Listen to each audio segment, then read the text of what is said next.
Baik, proses selanjutnya yaitu penggabungan file secara online dengan I Love PDF. Langsung saja, yang pertama silahkan buka Google Chrome-nya. Silahkan ketikkan pada kolom pencarian gabungkan PDF. Selanjutnya silahkan pilih I Love PDF. Kemudian masukkan file PDF yang akan digabungkan. Klik pilih file PDF. Selanjutnya klik File. Kemudian buka folder di mana kita menyimpan kedua file tadi, yang mana telah disimpan di folder download.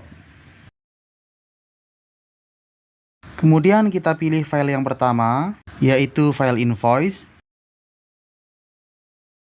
Selanjutnya tambahkan file yang kedua dengan cara klik tanda plus yang berada di pojok kanan atas, lalu klik File. Kemudian pilih file yang kedua, yaitu BAP.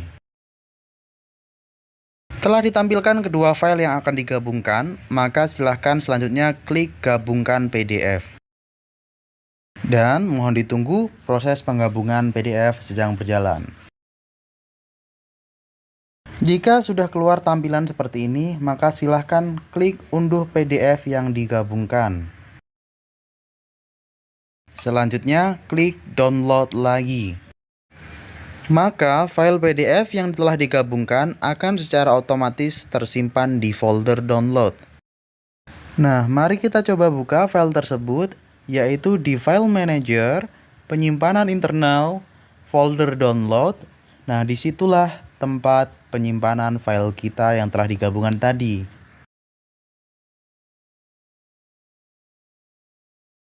Oke, semoga bermanfaat. Semoga dapat dipahami dengan baik. Terima kasih.